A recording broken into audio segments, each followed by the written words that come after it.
Okay అండి, last class continuation అండి. Okay అండి, ఇక్కడ పదవి ప్రమాణం. నెక్స్ట్ ఉపరాష్ట్రపతిదండి. ఉపరాష్ట్రపతి పదవి ప్రమాణ స్వీకారానికంటే ముందుగా రాష్ట్రపతి సమక్షంలో ప్రమాణ స్వీకారం చేయాలి. పదవీ కాలం. భారత ఉపరాష్ట్రపతి పదవీ కాలం కార్యాలయంలో విధులు చేపట్టిన సమయం నుంచి 5 సంవత్సరాలు. ఇతడు రాష్ట్రపతికి రాజీనామా లేఖను పంపడం ద్వారా పదవికి రాజీనామా చేయవచ్చు. లేక ఎవరికి? రాష్ట్రపతికి రాజీనామా లేఖను పంపడం ద్వారా పదవికి రాజీనామా చేయవచ్చు అన్నమాట. నెక్స్ట్ వేతనం, ఇతర జీతభత్యాలు. సో లాస్ట్ వీడియో అనుకోకుండా కట్ అయిపోయిందండి. సో ఇక్కడ చూడండి, నెక్స్ట్ కంటిన్యూషన్ అనమాట. నెక్స్ట్ వేతనం, ఇతర సదుపాయాలు. భారత ఉపరాష్ట్రపతి రాజ్యసభ చైర్మన్ హోదాలో 4 లక్షలు నెలకు వేతనం, నెలసరి వేతనం అనేది. ఓకేనా అండి, ఈ నెల జీతం ఎంత? 4 లక్షలు. ఇతర సదుపాయాలను అందుకుంటాడు. తొలగింపు. భారత ఉపరాష్ట్రపతి తొలగింపు తీర్మానం కేవలం రాజ్యసభలో మొత్తం సభ్యులలో 50 మంది సభ్యుల అనుమతితో ప్రవేశపెట్టాలి. ఇక్కడ కేవలం రాజ్యసభలోనే, రాష్ట్రపతినేమో ఏ సభలోనైనా, ఇదేమో రాజ్యసభలో మాత్రమే. ఉపరాష్ట్రపతి మొత్తం సభ్యులలో 50 మంది సభ్యుల అనుమతితో ప్రవేశపెట్టాలి.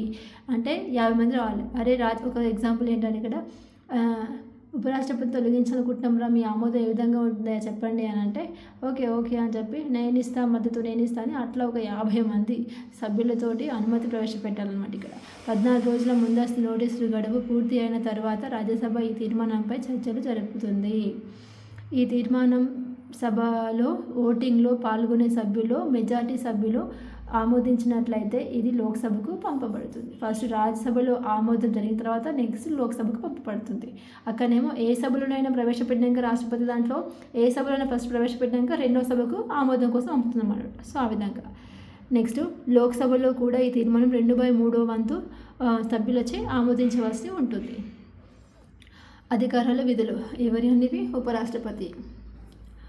భారత ఉపరాష్ట్రపతి కేవలం 2 రకాల అధికారాలను, విధులను కలిగి ఉంటాడు. కేవలం 2 రకాలు.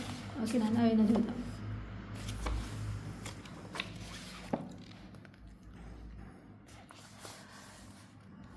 రాజ్యసభ చైర్మన్. భారత ఉపరాష్ట్రపతి రాజ్యసభ చైర్మన్గా వ్యవహరిస్తారు. ఓకే అండి, ఉపరాష్ట్రపతి ఎవరు ఇక్కడ? రాజ్యసభ చైర్మన్, తెలుసు కదండి. ఓకే, ఇతడు రాజ్యసభ సమావేశాల్లో ప్రసంగిస్తాడు. సభ యొక్క వ్యవహారాలను నిర్వహిస్తాడు. ఏదైనా బిల్లు పట్ల ఓట్లు సమానంగా చీలినట్లయితే, అంటే ఓట్లు అనేవి సమానంగా పడ్డప్పుడు ఏం చేస్తాడు? ఇక్కడ నిర్ణయాకపు ఓటును వినియోగిస్తాడు. అంటే లాస్ట్ నిర్ణయం, ఆయన ఒక ఓటు అనేది నిర్ణయం. ఓకేనా, ఆ విధంగా అనమాట. తాత్కాలిక రాష్ట్రపతి. రాష్ట్రపతిని తొలగించిన, రాజీనామా చేసిన లేదా మరణించిన కానీ ఉపరాష్ట్రపతి తాత్కాలిక రాష్ట్రపతిగా వ్యవహరిస్తాడు. ఉపరాష్ట్రపతి రాష్ట్రపతిగా 6 నెలలు మాత్రమే వ్యవహరించగలడు. ఈ సమయంలో ఇతను భారత రాష్ట్రపతికి గల వేతనం, ఇతర సదుపాయాలను అందుకుంటాడు. రాష్ట్రపతికి ఏదైతే జీతము, ఇతర సదుపాయాలు ఏవైతే ఉన్నాయో వాటిని అందుకుంటాడు ఆ టైంలో. ఓకేనా, ఈ దశలో ఉపరాష్ట్రపతి రాజ్యసభ చైర్మన్గా ఎలాంటి బాధ్యతలను నిర్వహించాడు. అప్పుడు రాష్ట్రసభ నుంచి చైర్మన్గా అనేది ఎలాగ బాధ్యత అనేది కొనసాగించాడు. కేవలం రాష్ట్రపతిగానే ఉండిపోతున్నమాట ఆ 6 మంత్స్ కాల వ్యవధిలో. రాజ్యసభ చైర్మన్ హోదాలో ఎలాంటి వేతనాన్ని, ఇతర సదుపాయాలు పొందాడు. అంటే రాజ్యసభ చైర్మన్గా ఉన్నప్పుడు వచ్చే శాలరీస్ కానీ, అదేవిధంగా వేరే సదుపాయాలు ఏవైతే ఉన్నాయో అవన్నీ కూడా రాష్ట్రపతి పదవిలో ఉన్నప్పుడు ఇవన్నీ కూడా అందుకోవడం అనమాట. ఏ పదవిలో అయితే ఉంటాడో ఆ పదవికి సంబంధించిన జీతాలను, సదుపాయాలను తీసుకుంటాడు అనమాట. నెక్స్ట్ భారత ఉపరాష్ట్రపతులు. Sarvepalli Radhakrishnan 1952 to 1962, Zakir Hussain 62 to 67, Varahagiri Venkatagiri 67 to 69, Gopal Swarup Pathak 69 to 74. Next Basappa Danappa Jatti 74 to 79, justice Mohammad Hidayatullah 79 to 84, Ramaswamy Venkataraman 1984 to 1987, Shankar Dayal Sharma 1987 to 1992, Kocheril Raman Narayan 1990 to 1997, T Krishnakant ఈ ఇది లేదండి ఇప్పటి నుంచి అనేది 2002 వరకు. సో దీని కంటిన్యూషన్ ఏంటండి 1997 నుంచి ఉంటుంది. భైరాన్ సింగ్ షెకావత్ 2002 to 2007.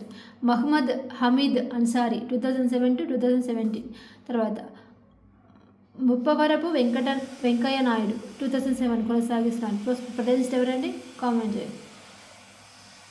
ఉపరాష్ట్రపతి కూడా కామెంట్ చేయండి, లేకపోతే నెక్స్ట్ క్లాస్లో చెప్పేస్తా.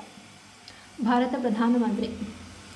భారతదేశం పార్లమెంటరీ ప్రభుత్వ విధానాన్ని అనుసరించడం వల్ల కార్యనిర్వాహక అధికారాలన్నీ రాష్ట్రపతి కలిగి ఉన్నప్పటికీ ప్రధానమంత్రి అధ్యక్షతన ఉండే కేంద్ర మంత్రి మండలి వాస్తవిక కార్యనిర్వహణ అధికారాలు వ్యవహరిస్తాడు. కార్యనిర్వహణ అధికారాలు అనేవి రాష్ట్రపతికి ఉన్నప్పటికీ కూడా వాస్తవమైన కార్యనిర్వహణ అధికారాలు కలిగిన వ్యక్తి ఎవరిక్కడ? ప్రధానమంత్రి. రాజ్యాంగం అధికారం 74 ప్రకారం ప్రధానమంత్రి చైర్మన్గా గల కేంద్ర మంత్రి మండలి రాష్ట్రపతికి తన విధులను నిర్వహించడంలో సలహాలను సహకారాన్ని అందిస్తుంది. ఆర్టికల్ 74 ఏం చెప్తుంది ఇక్కడ? ప్రధానమంత్రి చైర్మన్గా గల కేంద్ర మంత్రి మండలి రాష్ట్రపతికి, ఓకేనా, రాష్ట్రపతికి తన విధులను నిర్వహించడంలో సలహాలను సహకారాన్ని అందిస్తుంది. రాష్ట్రపతి లోక్సభలోని మెజారిటీ పార్టీ లేదా గ్రూపు నాయకుడిని ప్రధానమంత్రిగా నియమిస్తాడు. ఇక్కడ రాష్ట్రపతి లోక్సభలోని మెజారిటీ పార్టీ లేదా గ్రూప్ నాయకుడిని ఉంటారో ప్రధానమంత్రిగా నియమిస్తాడు. అందరూ మంత్రులు ప్రధానమంత్రి సలహాపై రాష్ట్రపతి ద్వారా నియమించబడతాడు. ఒక చిన్న ఎగ్జాంపుల్ ఏంటంటే ఇక్కడ క్లాస్లో ఎవరైతే బాగా మంచిగా అవుతాడో, మంచిగా అల్లరి వేస్తాడో, ఎక్కువ పిల్లగాళ్ళని తీసుకొచ్చి వాడిని క్లాస్ లీడర్ చేయాలన్నమాట. అప్పుడు ఏమవుతాడు? వాడు కామ్గా ఉండడం కాకుండా పిల్లలు కూడా కామ్గా ఉండిపోతాడు. సో ఆ విధంగా ఎగ్జాంపుల్ అండి. సో చాలా ఉందండి, మేబీ గంట పడుతుండొచ్చు, కొంచెం ఓపిక్గా వినండి. అందులో చాలా ఇంపార్టెంట్ పాయింట్లు ఉన్నాయి. ఇది ఒక్క చాప్టర్, ఈ సెకండ్ ఇయర్ మొత్తం కూడా ఇంపార్టెంట్ అండి పాలిటీ కూడా, ఎందుకంటే చాలా అంశాలు ఉన్నాయి. మేబీ డిఎస్సి వరకు మనం వెళ్ళాలి అనుకుంటే మొత్తం కూడా కంపల్సరీ చూడాలంటే చదవాలి. రివిజన్ కూడా నెంబర్ ఆఫ్ టైమ్స్ రివిజన్ అయితేనే ఏమన్నా ఇప్పుడున్న పోటీని మనం అధిగమించవచ్చండి. నెక్స్ట్, ప్రధానమంత్రి తన ఇష్టానుసారం బాధ్యతారహితంగా ప్రవర్తించే మంత్రుల్ని తొలగించడం లేదా మంత్రిత్వ శాఖల్ని పునఃపంపిణీ చేయడం, మార్చడం వంటి అధికారాలను కలిగి ఉంటాడు. ఇక్కడ ఏంటి? ప్రధానమంత్రి ఏం చేస్తే ఇక్కడ తన ఇష్టానుసారంగా, అంటే తనకు నచ్చకపోతనమాట, బాధ్యతారహితంగా ప్రవర్తించే మంత్రుల్ని, ఆ మంత్రిమండలి ఇక్కడ ప్రధానమంత్రి మంత్రిమండలి, ఈ మంత్రిమండలిలో ఎవరైతే బాధ్యతారహితంగా అదేవిధంగా ప్రవర్తించే విధానం ఉంటుంది కదా, మంచిగా ప్రవర్తించినప్పుడు నెక్స్ట్ పునఃపంపిణీ చేయడం కానీ లేదా మార్చడం, శాఖలు మార్చడం కానీ అధికారం కలిగి ఉంటారన్నమాట. భారత రాజ్యాంగం ప్రకారం మంత్రులు రాష్ట్రపతి విశ్వాసం కలిగి ఉన్నంత వరకు పదవిలో ఉంటారు. ఇక్కడ భారత రాజ్యాంగం ప్రకారం అయితే మంత్రులు అంటే కేంద్ర మంత్రి మండలి, సో మంత్రులు రాష్ట్రపతి విశ్వాసం కలిగి ఉన్నంత వరకు పదవిలో ఉంటారు. కానీ నిజానికి వారు ప్రధానమంత్రి విశ్వాసం కలిగి ఉన్నంత వరకు పదవిలో ఉంటారు. వాస్తవంగా నిజానికి అయితేనేమో ప్రధానమంత్రి విశ్వాసం ఉన్నంత వరకు మంత్రిమండలి సభ్యులందరూ పదవిలో కొనసాగుతారు. కానీ భారత రాజ్యాంగం ప్రకారం మాత్రం మంత్రులు రాష్ట్రపతి విశ్వాసం కలిగి ఉన్నంత వరకు పదవిలో ఉంటారు. కానీ నిజానికి మాత్రం ప్రధానమంత్రి. ఆ విధంగా నెక్స్ట్, ప్రధానమంత్రి అధికారాలు, విధులు. కేంద్ర క్యాబినెట్ నాయకుడు కేంద్ర మంత్రి మండలి ప్రధానమంత్రి ఆదేశాలకు అనుగుణంగా విధులను నిర్వర్తిస్తోంది. ఓకేనా అండి? కేంద్ర మంత్రి మండలి ప్రధానమంత్రి ఆదేశాలకు అనుగుణంగా ఏమవుతుంది? ఇక్కడ విధులు నిర్వర్తిస్తారు. కేంద్ర మంత్రి మండలిలోని ఏ వ్యక్తినైనా తొలగించే లేదా, ఓకేనా అండి, ఏ వ్యక్తినైనా తొలగించే లేదా ఏ వ్యక్తినైనా నియమించే అధికారం ఎవరికి ఉంది? ఇక్కడ ప్రధానమంత్రికి ఉంది. ఇతడు మంత్రి మండలిలో మంత్రుల మధ్య శాఖలను మార్చగలడు. అంటే ఒకరికి ఆర్థిక శాఖ, అదేవిధంగా ఒకరికి ఆర్థిక శాఖ, ఇంకొకటి విద్యాశాఖ, ఈ విధంగా శాఖలు ఉన్నాయి కదండి, వారికి ప్రతి ఒక్కరికి మార్చగలడు. కేబినెట్ సమావేశాలకు అధ్యక్షత వహిస్తాడు. కేంద్ర మంత్రి మండలి ఏర్పాటులోను అదేవిధంగా మంత్రి మండలి యొక్క జీవస్మరణాలలోనూ ప్రధానమంత్రి కేంద్ర బిందువుగా పనిచేస్తాడు. నెక్స్ట్, పార్లమెంటు నాయకుడు. రాజ్యాంగం పార్లమెంటు తరహా ప్రభుత్వాన్ని రూపొందించిన దగ్గర నుంచి పార్లమెంటు దేశ ప్రజల పరిపాలనలో ప్రముఖ పాత్ర వహిస్తుంది. పార్లమెంటులోని ప్రజలు సభ అయిన లోక్సభ ఏది ఇక్కడ ప్రజల సభ ఏది లోక్సభ మెజార్టీ పార్టీ నాయకుడిగా, ప్రభుత్వం అధినేతగా, ప్రధానమంత్రి పార్లమెంటుకు నాయకుడిగా పరిగణించబడతాడు. దేశానికి నాయకుడు, దేశానికి అధిపతి ఎవరిక్కడ? దేశాధిపతి ఎవరిక్కడ? రాష్ట్రపతి. సో ప్రభుత్వ అధినేత, ప్రభుత్వానికి అధిపతి ఎవరిక్కడ? ప్రభుత్వం. గవర్నమెంట్కి అధికారి ఎవరిక్కడ? ప్రధానమంత్రి. ఇతడు క్యాబినెట్ నిర్ణయాలను పార్లమెంటుకు తెలియపరుస్తారు. కేంద్ర ప్రభుత్వం దేశ విదేశీ విధానాలను పార్లమెంటు సభ్యులను వివరిస్తాడు. ఓకేనా, ఇక్కడ ఏంటి? కేంద్ర ప్రభుత్వం దేశీ విదేశీ విధానాలను పార్లమెంటు సభ్యులకు వివరిస్తాడు. నెక్స్ట్, కేంద్ర ప్రభుత్వ నాయకుడు. రాష్ట్రపతి దేశాధిపతిగా వ్యవహరించగా ప్రధానమంత్రి కేంద్ర ప్రభుత్వ అధిపతిగా పనిచేస్తాడు. కేంద్ర ప్రభుత్వానికి సంబంధించిన అన్ని రకాలైన నియామకాలలో ప్రధానమంత్రి కీలక పాత్ర పోషిస్తారు. ప్రధానమంత్రి నేతృత్వంలోని కేంద్ర మంత్రిమండలి పరిపాలనా విధానాల రూపకల్పనలో ముఖ్యమైన కార్యాలయ నిర్వహణ వీరి ప్రధాన బాధ్యత. ప్రభుత్వంలోని వివిధ శాఖల మధ్య సమన్వయం చేయడం ద్వారా ప్రణాళికలు అమలు, అభివృద్ధి పనులను పర్యవేక్షిస్తూ ప్రజలు ఉన్నతాభివృద్ధికై పాటుపడతాడు. నెక్స్ట్, రాష్ట్రపతి మంత్రిమండలి మధ్య వారధి. ప్రధానమంత్రి రాష్ట్రపతి కేంద్ర మంత్రిమండలికి మధ్య వారధిలా వ్యవహరిస్తాడు. మంత్రిమండలి నిర్ణయాలను రాష్ట్రపతికి తెలియజేయడం ఇతని విధి. మంత్రిమండలి ఏదైతే నిర్ణయాలు తీసుకుంటుందో ఆ నిర్ణయాలను రాష్ట్రపతికి పంపడం అనేది, తెలియజేయడం అనేది ప్రధానమంత్రి యొక్క విధి అన్నమాట. కేంద్ర ప్రభుత్వ వ్యవహారాలకు సంబంధించిన విషయాలన్నింటికీ రాష్ట్రపతికి తెలియజేస్తాడు.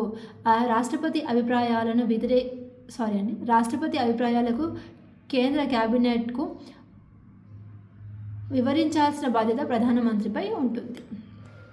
నెక్స్ట్, దేశానికి నాయకుడు. ప్రధానమంత్రి దేశం నాయకుడిగా వ్యవహరిస్తారు.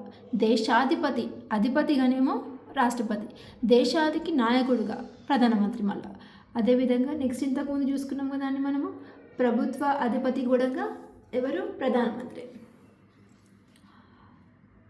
ప్రధానమంత్రి దేశం నాయకుడిగా వ్యవహరిస్తారు. పార్లమెంటు నాయకుడిగా మరియు ప్రభుత్వ అధినేతగా పార్లమెంట్ లోపల బయట ఇతడి వ్యాఖ్యలు, ప్రకటనలు దేశానికి ముఖ్యమైనవిగా ఉంటాయి. ఇతర దేశాలను సందర్శించినప్పుడు ప్రధానమంత్రి దేశానికి ప్రాతినిధ్యం వహిస్తాడు. ఇతడి అభిప్రాయాలు మొత్తం దేశ అభిప్రాయంగా పరిగణించబడతాయి. ఇతర అధికారాలు, విధులు. ప్రధానమంత్రి కేవలం పైన పేర్కొన్న అధికారాల బాధ్యతలను మాత్రమే కాకుండా కొన్ని ఇతర అధికారాలను కూడా కలిగి ఉంటాడు. అవేంటంటే నీతి ఆయోగ్, ప్రణాళిక స్థానంలో వచ్చిన సంస్థ ఏదండి? నీతి ఆయోగ్. సో దీని యొక్క మొత్తం చైర్మన్ ఎవరు మనకి? మళ్ళీ ప్రధానమంత్రి. నీతి ఆయోగ్, జాతీయ సమైక్యతా మండలి, అంతర్రాష్ట్ర మండలి మొదలైన వాటికి చైర్మన్గా వ్యవహరిస్తూ మరికొన్ని ఇతర నియామకాల్లో ముఖ్య భూమికను పోషిస్తాడు. ఓకే అండి, నీతి ఆయోగ్, జాతీయ సమైక్యతా మండలి, అంతర్రాష్ట్ర మండలి, ఈ మూడిట్లో కూడా మళ్ళీ ఎవరు ఇక్కడ? ప్రధానమంత్రి చైర్మన్గా వ్యవహరిస్తాడు. ప్రధానమంత్రులు పెద్దగా ఉందండి, సో ఒకసారి చూసుకోండి, 2 times స్క్రీన్ షాట్ తీసుకోండి అండి. నెక్స్ట్ ఒకసారి చదువుతానండి జస్ట్ అంతే.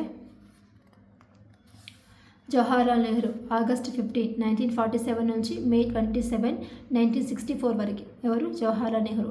స్వాతంత్రం ఎప్పుడైతే వచ్చిందో అప్పటి నుంచి స్టార్ట్ అయిన ప్రధానమంత్రి ఎవరు మనకి ఇక్కడ? జవహర్లాల్ నెహ్రూ. మే 27, 1964 వరకు. నెక్స్ట్ గుర్జాలాల్ నందా తాత్కాలికంగా మే 27, 1964, అంటే ఈయన పదవి ముగింపు, ఈయన పదవి start June 9, 1964, just May June. Lal Bahadur Shastri June 9, 1964 నుంచి జనవరి 11, 1966 వరకు. గుర్జాలాల్ నందా తాత్కాలికంగా, సేమ్ రెండు కూడా తాత్కాలికంగా, 2 సార్లు వచ్చినాయి, 2 కూడా తాత్కాలికంగానే నియమించబడింది అనమాట. జనవరి 11, 1966 నుంచి జనవరి 24, 1966 వరకు. ఇందిరాగాంధీ జనవరి 24, 1966 నుంచి మార్చ్ 24, 1977కి. సో మొదటి ప్రధాని మహిళ ఎవరు అండి? ఇందిరాగాంధీ. మొరార్జీ దేశాయ్ మార్చ్ 24, 1977 నుంచి జూలై 28. చరణ్ సింగ్ జూలై 28, 1979 నుంచి జనవరి 14, 1980 వరకు. ఇందిరాగాంధీ మళ్ళీ చరణ్ సింగ్ తర్వాత మళ్ళీ ఇందిరాగాంధీ అవుతుందన్నమాట. జనవరి 14, 1980 నుంచి అక్టోబర్ 31, 1984 వరకు. రాజీవ్ గాంధీ అక్టోబర్ 31, 1984 నుంచి డిసెంబర్ 1, 1989 వరకు. విశ్వనాథ్ ప్రతాప్ సింగ్ డిసెంబర్ 2, 1989 నుంచి నవంబర్ 10, 1990 వరకు. చంద్రశేఖర్ జనవరి 10, 1990 నుంచి జూన్ 21, 1991 వరకు. పివి నరసింహారావు 1921, 1991 నుంచి మే 16, 1996 వరకు. అటల్ బిహారీ వాజ్పేయి మే 16, 1996 నుంచి జూన్ 1, 1996 వరకు.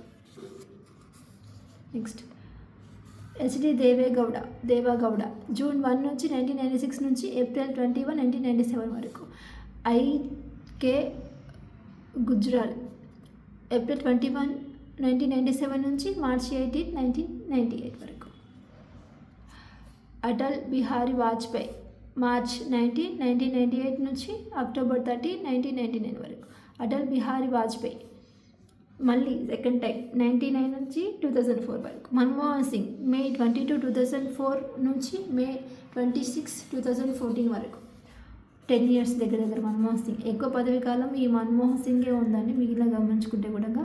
సో అదేవిధంగా ఫస్ట్ మనకి జవహర్లాల్ నెహ్రూ తర్వాత ప్లేస్తో మన్మోహన్ సింగ్. నెక్స్ట్ నరేంద్ర మోదీ, ఈయన కూడా నెక్స్ట్ వస్తారు 2014 ఇంకా రన్నింగే అవుతుంది. నెక్స్ట్ సారాంశం అండి. క్యాబినెట్ ప్రభుత్వం అనే సౌధానికి ప్రధానమంత్రి పునాది రాయి వంటివారు. ఎందుకంటే కేంద్ర ప్రభుత్వం నిర్మాణంలో పని విధానంలో ముఖ్యుడు. కేంద్ర మంత్రి మండలి దేశానికి నాయకత్వం వహించగా కేంద్ర మంత్రి మండలి ప్రధానమంత్రి నాయకుడిగా వ్యవహరిస్తాడు. సో ఇదండి. నెక్స్ట్ కేంద్ర మంత్రి మండలి, ప్రధానమంత్రి అయిపోయాడు, ఆయన యొక్క మంత్రి మండలి. ఫస్ట్ రాష్ట్రపతి, ఉపరాష్ట్రపతి, ప్రధానమంత్రి యొక్క మంత్రి మండలి, కేంద్ర మంత్రి మండలి. ఆర్టికల్ 24 సెక్షన్ 1 ఆర్టికల్ 74 సెక్షన్ 1 ప్రకారం ప్రధానమంత్రి చైర్మన్గా గల కేంద్ర మంత్రి మండలి రాష్ట్రపతి తన విధులను నిర్వహించడంలో సలహాలను సహకారాన్ని అందిస్తుంది. మంత్రి మండలిలోని మంత్రులందరూ ప్రధానమంత్రి సలహాపై రాష్ట్రపతి ద్వారా నియమించబడతారు. నిర్మాణం. కేంద్ర మంత్రి మండలిలో 3 విధానాలైన మంత్రులు ఉంటారు. ఎంతమంది ఇక్కడ? 3 రకాలుగా ఉంటారు. అంటే క్యాబినెట్ మంత్రులు, డిప్యూటీ మంత్రులు, స్టేట్ మంత్రులు. ఇప్పుడు మంచిగా బాగుంటుందండి. సో ఒక్కసారి వినండి, క్లారిటీ బాగుంటుంది, మంచిగా అర్థమవుతుంది. క్యాబినెట్ మంత్రులు ఎంతమంది ఇక్కడ? మంత్రివర్గంలో 3 రకాలుగా ఉంటారు. ఓకేనా? ఒకటి క్యాబినెట్ మంత్రులు, డిప్యూటీ మంత్రులు, స్టేట్ మంత్రులు. ఫస్ట్ క్యాబినెట్ మంత్రులు. మొదట రాజ్యాంగంలో క్యాబినెట్ అనే పదం లేదు. క్యాబినెట్ అనే పదం రాజ్యాంగంలోని 1978లో 44వ రాజ్యాంగ సవరణ ద్వారా చేర్చబడింది. ఇప్పుడు క్యాబినెట్ అనే పదం ఎప్పుడు వచ్చింది? ఇక్కడ 1978 44 రాజ్యాంగ సవరణ ద్వారా చేర్చబడింది. సాధారణంగా ముఖ్యమైన మంత్రిత్వ శాఖలను కలిగి ఉన్న మంత్రులు క్యాబినెట్ మంత్రులుగా పిలువబడతారు. విధానాలు రూపొందించడంలో క్యాబినెట్ మంత్రులు ప్రధానమంత్రికి సహకరిస్తారు. క్యాబినెట్ ప్రభుత్వ విధాన రూపకల్పనలో ముఖ్యమైన భాగం. ప్రధానమంత్రి స్వయంగా నియమించిన వారు క్యాబినెట్ మంత్రులుగా ఉంటారు. స్టేట్ మంత్రులు, ఓకేనా? వీరందరూ ప్రధానమంత్రి కింద మెయిన్ ఉంటారు. సో స్టేట్ మంత్రులు అండి. సహాయ మంత్రులు ప్రధానంగా 2 రకాలు. స్టేట్ మంత్రులు అంటే సహాయ మంత్రులు, హెల్ప్ చేసే మంత్రులు. స్వతంత్ర ప్రతిపత్తి గల సహాయ మంత్రులు, వీరు ఇండిపెండెంట్గా స్వతంత్రంగా ఉంటారు అన్నమాట. క్యాబినెట్ మంత్రులకు సహాయకులుగా పనిచేస్తారు. క్యాబినెట్ మంత్రులు, ఓకేనా? ఈయన ప్రధానమంత్రి అనుకుంటే ఈయన ఒక మంత్రి మండలి ఉంటుంది కదండి, ఈ మంత్రి మండలికి సహాయం చేయడానికే ఈ స్టేట్ మంత్రులు ఉంటారు. ఓకేనా? ఇలా మొత్తం మంత్రులు, క్యాబినెట్ మంత్రులు ఉంటారు. ఈ క్యాబినెట్ మంత్రికి ఎవరు? మనకి ఇక్కడ వీళ్ళకి సహాయకులుగా మరి ఇంకొక మంది ఉంటారు. ఇలా వీళ్ళు హెల్ప్ చేయడానికి వీళ్ళు ఉంటారు అన్నమాట.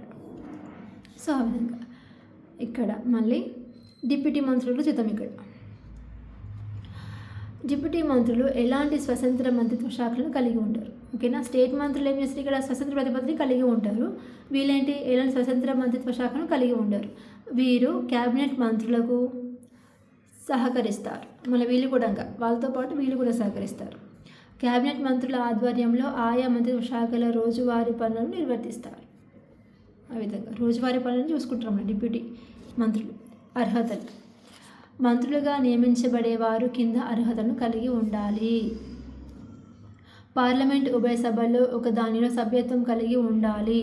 అనగా ఉదాహరణకి లోక్సభ లేదా రాజ్యసభ, ఈ రెండు సభలలో సభ్యత్వం అనేది కలిగి ఉండాలి.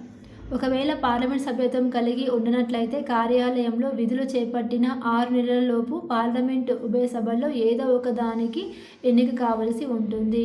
అంటే పార్లమెంట్ సభ్యత్వం కలిగి ఉండనట్లయితే కార్యాలయంలో విధులు చేపట్టిన 6 నెలలలోపు, అంటే విధులు కార్యాలయంలో పని చేసుకుంటూనే ఇక్కడ ఏం చేయాలి, ఇక్కడ చేపట్టిన తర్వాత 6 నెలలకు పార్లమెంటులో ఉభయ సభలు ఏదో ఒక దానికి ఎన్నిక కావాల్సి ఉంటుంది లేదా నియమించబడాలి. కంపల్సరీగా నియమిస్తారు. ఎందుకంటే ప్రధానమంత్రి ఆమోదం ఉంటే ఎంతసేపు, ఆ విధంగా. నెక్స్ట్ పదవీ కాలం. సాధారణంగా మంత్రిమండలిలోని మంత్రులు పదవీ కాలం 5 సంవత్సరాలు లేదా రాష్ట్రపతి విశ్వాసం, లోక్సభలో మెజారిటీ మద్దతు ఉన్నంతకాలం ప్రధానమంత్రి మంత్రిమండలిలోని ఏ వ్యక్తినైనా చేర్చగలడు లేదా తొలగించగలడు. కాబట్టి నిజానికి ప్రధానమంత్రి అభిష్టం మాత్రమే మంత్రి మండలిలో ఒక మంత్రి పదవీ కాలాన్ని నిర్ణయిస్తుంది. ఓకే, మీకు ఎవరికైనా ప్రభుత్వ ఆఫీసుల్లో కోలుంటుందా అండి కార్యాలయంలోకి? సో నాకైతే ఒకసారి పోయి అంతా చూసి అవసరమైతే అందులో ఒక సభ్యుడిగానైనా పదవి చేయాలి అనేది కోరిక, అంటే ఇష్టం అనమాట అలాంటివి. సో అవుతుందో కాదో మనకు తెలియదండి, కాకపోవచ్చు మేబీ. జస్ట్ మన ఊహలో కొంచెం స్వేచ్ఛ ఉంటుంది కదండి. సో ఊహ అనమాట. నీట్గా డ్రెస్ అప్ పార్లమెంట్లో కూర్చొని సో వాళ్ళందరూ చెప్తుంటే వినడం, జస్ట్ చూడడం బాగుంటుంది అనిపిస్తుంది అండి ఒక్కసారి. అది నా కోరిక అండి. సో నెక్స్ట్ ఇక్కడ అధికారాలు, విధులు. మీకు ఎవరికి ఉంది అని అలాంటి ఆశలు? మంత్రి మండలిలోని మంత్రులు కింద విధులను కలిగి ఉంటారు. కేంద్ర ప్రభుత్వం విధానాలను మంత్రి మండలి రూపొందిస్తుంది. ఎన్నో చర్చా పద్ధతుల తర్వాత వీరు దేశీయ విదేశీ విధానాలు అంతిమంగా నిర్ణయిస్తారు. కేంద్ర ప్రభుత్వానికి సంబంధించిన అన్ని అంశాలు రాష్ట్రపతికి సలహాలను అందిస్తుంది. రాష్ట్రపతి తన విధులను నిర్వహించడానికి మార్గనిర్దేశం చేస్తుంది. ఇది దేశం ఆర్థిక రంగంపై పూర్తి నియంత్రణను కలిగి ఉంటుంది. పన్నులు, ఇతర ఖర్చులకు సంబంధించిన తీర్మానాలు నిజానికి కేబినెట్ ద్వారా రూపొందించబడి పార్లమెంటు ద్వారా ఆమోదించబడతాయి. ఏంటి ఇక్కడ? ఆర్థిక రంగంపై పూర్తి నియంత్రణను కలిగి ఉంటుంది. పన్నులు, ఇతర ఖర్చులకు సంబంధించిన తీర్మానాలు నిజానికి కేబినెట్ ద్వారా రూపొందించబడి పార్లమెంటు ద్వారా ఆమోదించబడతాయి. దేశం పరిపాలన మంత్రులు, వివిధ ప్రభుత్వ విభాగాల రాజకీయ అధినేతలు, ప్రభుత్వ యంత్రాంగం అంతా మంత్రుల నియంత్రణలో రోజువారీ పరిపాలన నిర్వహిస్తారు. దీన్ని బట్టి కేబినెట్ మొత్తం దేశాన్ని పరిపాలిస్తుంది అని చెప్పవచ్చు. చట్టాలను రూపొందించే ప్రక్రియలో కేబినెట్ ముఖ్యమైన పాత్ర పోషిస్తుంది. ఏదైనా మంత్రిత్వ శాఖకు సంబంధించిన బిల్లు నిర్మాణం మంత్రిమండలి సమావేశంలో క్షుణ్ణంగా చర్చించిన తర్వాతనే జరుగుతుంది. ఈ బిల్లు పార్లమెంటులో ప్రవేశపెట్టబడి సంబంధించిన మంత్రులతో వివరించబడుతుంది.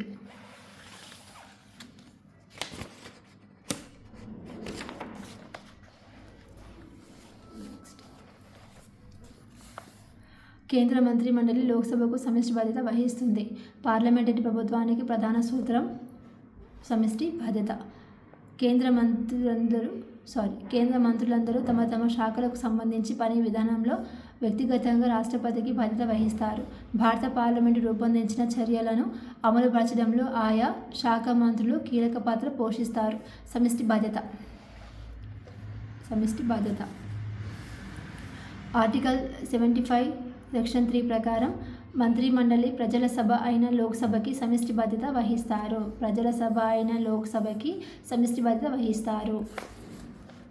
ప్రతి మంత్రి తన మంత్రిత్వ శాఖకు సంబంధించిన నిర్ణయాలను బాధ్యుడు. అంతేకాకుండా అతడు తన తోటి మంత్రులు నిర్వహించే మంత్రిత్వ శాఖలకు సంబంధించిన నిర్ణయాలను కూడా బాధ్యత వహించవలసి ఉంటుంది. అంటే ఇప్పుడు ఏ శాఖకైతే మంత్రిని కేటాయిస్తాడో ఆ కేవలం తన శాఖ మాత్రమే కాకుండా వేరే శాఖల గూఢంగా అయినా బాధ్యత వహించవలసి ఉంటుందన్నమాట.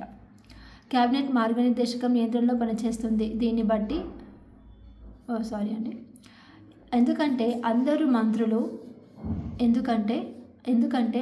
మంత్రులు క్యాబినెట్ విధి విధానాలను అనుసరించి క్యాబినెట్ మార్గనిర్దేశనంలో నియంత్రణలో పనిచేస్తారు. దీన్ని బట్టి ఒక మంత్రి తన తప్పుడు నిర్ణయాలకు బాధ్యత వహిస్తాడు. అలాగే తన తోటి మంత్రులు తప్పుడు నిర్ణయాలకు బాధ్యత వహిస్తాడు. ఒకవేళ ఏ మంత్రి అయినా వేరొక మంత్రి తప్పుడు నిర్ణయానికి చర్యలకు బాధ్యత వహించడానికి అంగీకరించినట్లయితే అతను మంత్రి పదవికి రాజీనామా చేయవలసి ఉంటుంది, లేదా అతడు ప్రధానమంత్రి సలహా మేరకు రాష్ట్రపతి తొలగించబడతాడు. సో ఆ విధంగా అనమాట సమిష్టి బాధ్యత అనేది ఇంపార్టెంట్ అనమాట కేంద్ర మంత్రివర్గంలో. నెక్స్ట్ భారత పార్లమెంట్. భారతదేశం ప్రధాన శాసన నిర్మాణ శాఖ. ఇది కార్యనిర్వాహక శాసన శాఖ అని అడగవచ్చు కదా. సో ఇది ప్రధాన శాసన నిర్మాణ శాఖ పార్లమెంట్ అనేది. భారతదేశంలో కేంద్రప్రభుత్వంలో కేంద్ర శాసన నిర్మాణ శాఖలో ముఖ్యమైన శాఖ శాసన నిర్మాణం అంగం పార్లమెంటు. భారతదేశ పార్లమెంటు 3 భాగాలను కలిగి ఉంటుంది. ఎన్ని భాగాలు ఇక్కడ? 3 భాగాలు భారతదేశ పార్లమెంటు. ఒకటి భారత రాష్ట్రపతి, రాష్ట్ర సభ అయిన రాజ్యాంగ సభ, లోక్సభ ప్రజల సభ. పార్లమెంటు ఉభయ సభలు శాసన నిర్మాణాల ప్రక్రియలో కీలక పాత్ర వహిస్తాయి. ఇక్కడ 3 భాగాలు కదా. ఒకటి భారత రాష్ట్రపతి ఉంటారు, రాష్ట్ర సభ అయిన రాజ్యసభ ఉంటుంది, లోక్సభ ప్రజాసభ ఉంటాయన్నమాట. పార్లమెంటు ఉభయ సభలు శాసన నిర్మాణ ప్రక్రియలో కీలక పాత్ర వహిస్తాయి. ఇవి ప్రజల అభిప్రాయాలను వ్యక్తం చేసే దేశంలోని ముఖ్యమైన అంశాలను చర్చలను జరిపి ప్రభావవంతమైన శాసనాలను రూపొందించే ప్రజాస్వామిక వ్యవస్థ. నెక్స్ట్ అండి, పార్లమెంటు తరహా ప్రభుత్వంలో మంత్రులు జవాబుదారీతనం, సమిష్టి బాధ్యత అనేవి ప్రాథమిక సూత్రాల కాబట్టి కార్యనిర్వాహక శాఖ శాసన నిర్మాణ శాఖకు జవాబుదారు. ఎవరిక్కడ? కార్యనిర్వాహక శాఖనే శాసన నిర్మాణ శాఖకు జవాబుదారు. ఇప్పుడు భారత పార్లమెంటు నిర్మాణాన్ని విధులను తెలుసుకుందాం.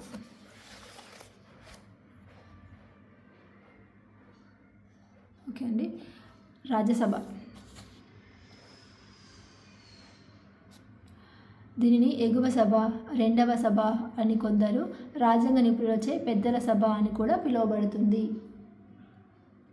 నిర్మాణం, రాజ్యాంగ అధికరణం అనగా ఆర్టికల్ 80 రాజ్యసభ మొత్తం సభ్యుల సంఖ్య అత్యధికంగా 250 మంది అని తెలియజేస్తుంది. వీరిలో 12 మంది సభ్యులు రాష్ట్రపతి ద్వారా నామినేట్ అవుతారు. 12 మంది సభ్యులు రాష్ట్రపతి ద్వారా నామినేట్ అవుతారు. ఓకేనా. మిగతా 238 మంది సభ్యులు వివిధ రాష్ట్రాలకు 2 కేంద్రపాలిత ప్రాంతాలకు ప్రాతినిధ్యం వహిస్తారు. ఓకేనా అండి. 238 మంది ఏమో రాష్ట్రాలకు, అదేవిధంగా 2 కేంద్రపాలిత ప్రాంతాలకు ప్రాతినిధ్యం వహిస్తారు. సో 238 + 2 ఎంత? 240. 240 + 12 52 వస్తుంది కదా అని ఇక్కడ. సో 2 కేంద్రపాలిత ప్రాంతాలకు ప్రాతినిధ్యం వహిస్తాడు.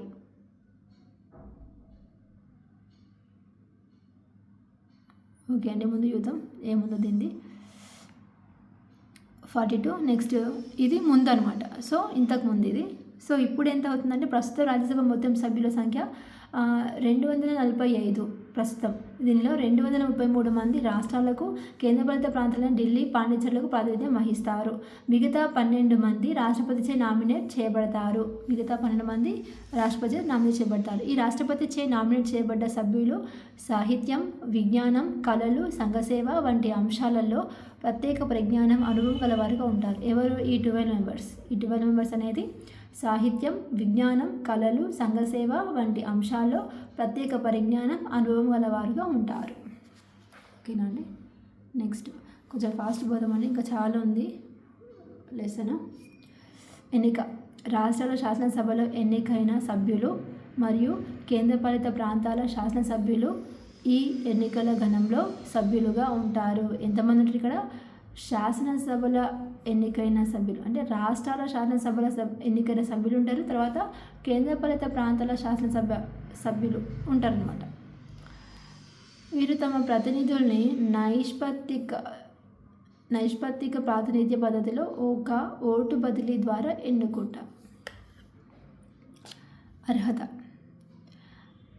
ఆర్టికల్ 84 పార్లమెంటు సభ్యత్వాన్ని కావలసిన అర్హతలను వివరిస్తుంది. 84 అనేది పార్లమెంటు సభ్యులకు కావలసిన అర్హతల గురించి వివరిస్తుంది. రాజ్యసభ సభ్యత్వం పొందడానికి ఈ క్రింది అర్హతలు ఉండాలి. అతడు భారతీయ పౌరుడే ఉండాలి, భారతదేశ పౌరుడే ఉండాలి, 30 సంవత్సరాల వయస్సు పూర్తి చేసుకొని ఉండాలి. రాష్ట్రపతికి ఉపరాష్ట్రపతికి ఏమో ఎంత వయసు 35 years. ఇక్కడ రాజ్యసభకేమో ఎంత ఉండాలి 30 years. పార్లమెంట్చే నిర్మించబడ్డ ఇతర అర్హతలు కలిగి ఉండాలి. ఇక్కడ పార్లమెంట్చే నిర్మించబడ్డ అర్హతలు. పార్లమెంటు కొన్ని అదనపు అర్హతలను ప్రజా ప్రాతినిధ్య చట్టం 1957 ద్వారా నిర్ణయించినది. నెక్స్ట్ పదవీకాలం. రాజ్యసభ శాశ్వతమైన సభ. ఇది రద్దు కావడం జరగదు. ప్రతి 2 సంవత్సరాలకి 1/3 వంతు సభ్యులు పదవి విరమణ చేస్తారు. ఒక ఎన్నికైన సభ్యుడు 6 సంవత్సరాల పాటు తన సేవలను అందిస్తాడు. ఎన్ని ఇయర్స్ ఇక్కడ కాలపరిమితి అనేది జస్ట్ 6 years. 6 years ఎవరిది పదవీకాలం సభ్యుల రాజ్యసభ సభ్యులది. ప్రమాణ స్వీకారం. ప్రతి పార్లమెంటు సభ్యులు తమ పదవి బాధ్యతలను స్వీకరించడానికి ముందుగా రాష్ట్రపతి సమక్షంలో కానీ లేదా రాష్ట్రపతి నియమించబడిన అధికారి సమక్షంలో ప్రమాణ స్వీకారం చేయాలి. నెక్స్ట్ సమావేశాలు. రాజ్యసభ సంవత్సరానికి కనీసం 2 సార్లు సమావేశం అవుతుంది. 2 సమావేశాల మధ్య 6 మాసాల కంటే అనగా 6 months ఎక్కువ సమయం ఉండకూడదు. రాజ్యసభ సమావేశాలు లోక్సభ రద్దయిన తర్వాత కూడా కొనసాగించవచ్చు. అంటే ఇది రద్దు కాదు కదండి రాజ్యసభ అనేది. కాబట్టి రాజ్యసభ సమావేశాలు లోక్సభ రద్దయిన తర్వాత కూడా కొనసాగించవచ్చు. భారత ఉపరాష్ట్రపతి రాజ్యసభ సమావేశాల్లో ప్రసంగిస్తాడు, అధ్యక్షత వహిస్తాడు. డిప్యూటీ చైర్మన్ ఉపరాష్ట్రపతి లేనప్పుడు సమావేశానికి అధ్యక్షత వహిస్తాడు.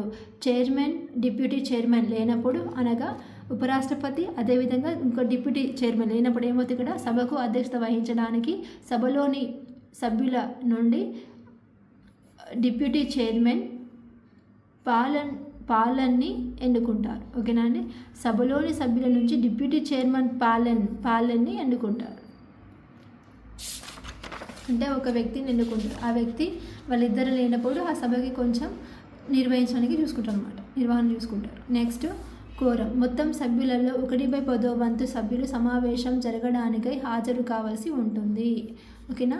సమావేశం కావాలని ఎంతమంది ఉండాలండి? 1/10 వంతు కోరం అనేది ఉండాలి, హాజరు కావాల్సి ఉంటుంది. నెక్స్ట్ ప్రిసైడింగ్ అధికారి సభలో తగినంత కోరం ఉందని నిర్ణయించిన తర్వాత సమావేశాన్ని నిర్వహించాలి. ఒకవేళ తగినంత కోరం లేని పక్షంలో అతడు సమావేశాన్ని కొద్ది కాలానికి లేదా తర్వాత రోజుకి వాయిదా వేయవచ్చు. తగినంత మంది లేనప్పుడు ఏం చేయవచ్చు, ఇక్కడ వాయిదా వేయవచ్చు. నెక్స్ట్ ఇక్కడ రాజ్యసభ చైర్మన్. రాజ్యాంగంలోని 89 ఆర్టికల్ ప్రకారం భారత ఉపరాష్ట్రపతి రాజ్యసభ ఎక్స్ అఫిషియో చైర్మన్గా ఉండి సభా సమావేశాలకు అధ్యక్షత వహిస్తాడు. చైర్మన్ సమావేశాలకు హాజరు కాని సందర్భంలో రాజ్యసభ సమావేశాలకు అధ్యక్షత వహించడం కోసం సభ్యులు తమలో ఒకరి డిప్యూటీ చైర్మన్గా ఎన్నుకుంటారు. ఒకవేళ రాలేదనుకోండి, అప్పుడు ఏమవుతుంది, డిప్యూటీ చైర్మన్ ఎన్నుకుంటారు అన్నమాట సభ్యులు కొంతమంది కలిసి. రాజ్యసభ చైర్మన్ అనగా ఉపరాష్ట్రపతి సభలో సభ్యుడు కాదు, కానీ డిప్యూటీ చైర్మన్ మాత్రం సభలో సభ్యుడుగా ఉంటారు. ఉపరాష్ట్రపతి అయితేనేమో ఆ సభలో సభ్యుడు కాదనమాట. సో డిప్యూటీ చైర్మన్ అయితే ఆ సభలో నుంచి ఎన్నుకున్నారు కాబట్టి ఆ సభలో ఒక సభ్యుడు అనమాట. చైర్మన్ సభా సమావేశాలకు అధ్యక్షత వహించి సభను నియమ నిబంధనలకు అనుగుణంగా గౌరవ మర్యాదలు కాపాడే విధంగా నిర్వహిస్తాడు. అధికార ప్రతిపక్షాలకు చెందిన సభ్యులు బిల్లులు, తీర్మానాలు ప్రవేశపెట్టడానికి, వాటిపై చర్చ జరగడానికి అవకాశం కల్పిస్తారు. అవసరమైనప్పుడు బిల్లులపై ఓటింగ్ నిర్వహించడమే కాకుండా ఏదైనా బిల్లుపై బలాబలాలు సమానమైనప్పుడు చైర్మన్ తన కాస్టింగ్ ఓటు ద్వారా బిల్లు భవిష్యత్తును నిర్ణయిస్తారు. నెక్స్ట్ రాజ్యసభ ప్రత్యేక అధికారాలు. భారత రాజ్యాంగం రాజ్యసభకు కొన్ని ప్రత్యేక అధికారాలను కల్పించింది. అవి క్రింది విధంగా పేర్కొనబడ్డాయి. ఆర్టికల్ 249 ప్రకారం రాజ్యసభ రాష్ట్ర జాబితాలోని పేర్కొన్న ఏదైనా అంశంపై ప్రత్యేక తీర్మానం చేయవచ్చు. ఓకేనా? ఏంటి ఇక్కడ ఆర్టికల్ అదెంత 249 ప్రకారం రాజ్యసభ ఏం చేస్తుంది? ఇక్కడ రాష్ట్ర జాబితాలో అంశం ఉంటుంది కానీ రాష్ట్ర జాబితాలో పేర్కొన్న ఏదైనా అంశంపై ప్రత్యేక తీర్మానం చేయవచ్చు. ఆర్టికల్ 312 ప్రకారం రాజ్యసభ మన దేశంలో ఏదైనా నూతన అఖిల భారత సర్వీస్ ఏర్పాటుకు ప్రత్యేక తీర్మానం చేయవచ్చు. ఆర్టికల్ 90 ప్రకారం ఉపరాష్ట్రపతిని పదవి నుంచి తొలగించే ప్రత్యేక తీర్మానాన్ని మొదట రాజ్యసభలో మాత్రమే ప్రవేశపెట్టాలి. రాజ్యసభలోనే ప్రవేశపెట్టాలి ఫస్ట్గా ఉపరాష్ట్రపతి పదవి నుంచి తొలగించే అనేది.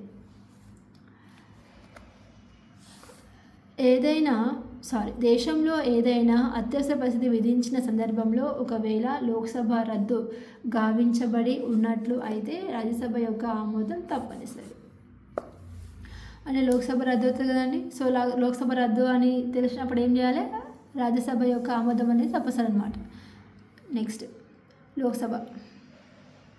రాజ్యసభ గురించి అయిపోయిందండి. లోక్సభ గురించి ఇప్పుడు భారత పార్లమెంటులో లోక్సభని దిగువ సభ, ప్రజల సభ అని కూడా అంటారు. దీనిలో అత్యధికంగా 552 సభ్యులు ఉండవచ్చు. ఇవి రాష్ట్రాలు, కేంద్రపాలిత ప్రాంతాలు. ప్రస్తుతం 524 మంది సభ్యులు ఉన్నారు. ఎంతమంది ఇక్కడ? 524, 524 మంది సభ్యులు ఉన్నారు. వీరిలో 533 మంది రాష్ట్రాలకు, 19 మంది సభ్యులు కేంద్రపాలిత ప్రాంతాలకు చెందినవారు. రాష్ట్రపతి ఆంగ్లో ఇండియన్ కమ్యూనిటీ నుంచి ఎవరు ఎన్నిక కాలేదని భావించినట్లయితే, అంటే రాష్ట్రపతి నామినేట్ చేసిన ఆంగ్లో ఇండియన్స్ని అక్కడి నుంచి ఎవరు నామినేట్ కాలేదు అని భావించినట్లయితే లోక్సభకు అతడు 2 ఆంగ్లో ఇండియన్లను సభ్యులను నామినేట్ చేసే పద్ధతిని 104వ రాజ్యాంగ సవరణ ద్వారా తొలగించవచ్చు. ఒకవేళ నామినేట్ చేయకపోతే ఆ సవరణ ద్వారా 104 సవరణ ద్వారా 2 ఆంగ్లో ఇండియన్ సభ్యులను నామినేట్ చేసే పద్ధతి అనేది తొలగించవచ్చు అంట. ఎన్నిక లోక్సభ సభ్యులు వివిధ రాష్ట్రాలు, కేంద్రపాలిత ప్రాంతంలోని నమోదు చేయబడిన ఓటర్ల ద్వారా ఎన్నుకోబడతారు. సభ్యుల్ని ఎన్నుకోవడానికి ప్రత్యక్ష ఎన్నిక, వయోజన ఓటు హక్కు, రహస్య ఓటింగ్ పద్ధతి అనే సూత్రాలను అవలంబిస్తారు. నెక్స్ట్ 2003లో చేయబడిన రాజ్యాంగ సవరణ 87వ సవరణ ప్రకారం లోక్సభ మొత్తం సభ్యులలో 131 సీట్లు రిజర్వ్డ్ అభ్యర్థుల కోసం కేటాయించబడింది. ఎంత? 131. దీనిలో 84 సీట్లు షెడ్యూల్ కులాల వారికి, మిగిలినవి 47 సీట్లు షెడ్యూల్ తెగల వారికి కేటాయించబడ్డాయి. అర్హతలు: లోక్సభ సభ్యత్వం కోసం పోటీ చేసే వ్యక్తి ఈ కింది అర్హతలను కలిగి ఉండాలి. భారత పౌరుడై ఉండాలి. 25 సంవత్సరాల వయసు పూర్తి చేసుకొని ఉండాలి. పార్లమెంటుచే నియమించబడ్డ ఇతర అర్హతలు కలిగి ఉండాలి. ఇక్కడ 25 years, రాజ్యసభ 30 years, అదేవిధంగా రాష్ట్రపతి, ఉపరాష్ట్రపతి 35 years. పోటీ చేసే ప్రతి అభ్యర్థి 10,000, ఎస్సీ ఎస్టీలు 5,000 రూపాయలు డిపాజిట్ చేయబడి ఉంటుంది. ఓకేనా?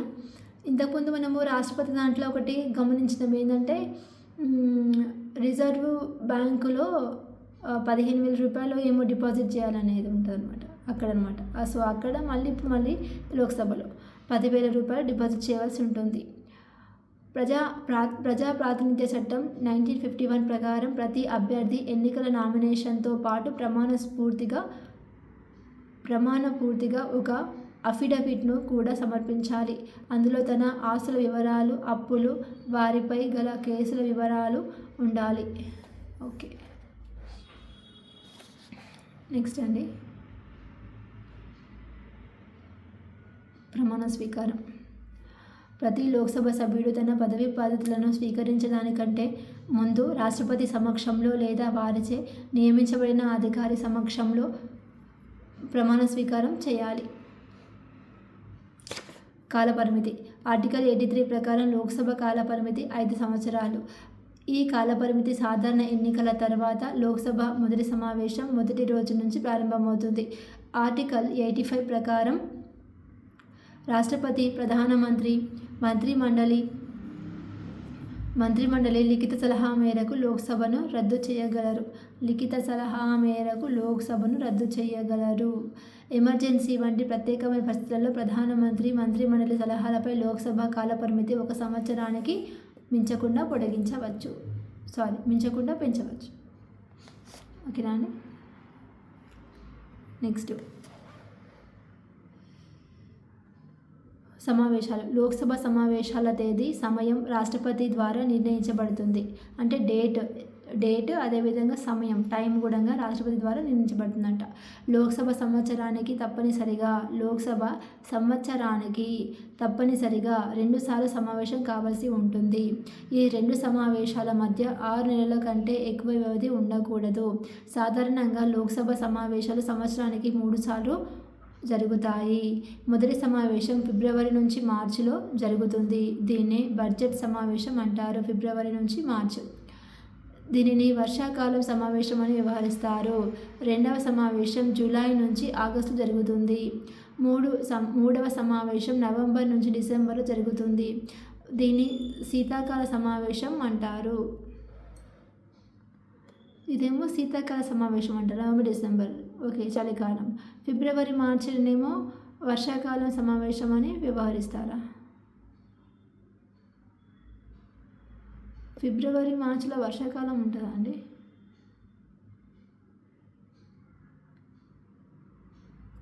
ఈ రెండవ సమావేశం జూలై ఆగస్టులో జరుగుతుంది. ఇది కదా వర్షాకాల సమావేశం. ఏమో అండి, ఒకసారి డౌట్ ఉంది, ఒకసారి మీ ఇన్ఫర్మేషన్ చూసుకోండి. ఓకేనా అండి. నెక్స్ట్, కోరం అనగా లోక్సభ సమావేశాలు నిర్వహించడానికి హాజరు కావాల్సిన సభ్యులు కనిష్ట పరిమితి. మొత్తం సభ్యులు 1/10 సభ్యులు సంఖ్య కోరంగా నిర్ణయించబడి ఉంటుంది. స్పీకర్ సమావేశానికి కావలసిన కోరం ఆ రోజు ఉందో లేదో నిర్ణయిస్తాడు. కోరాన్ని బట్టి సమావేశం ఉందో లేదో నిర్ణయిస్తారు అన్నమాట స్పీకర్.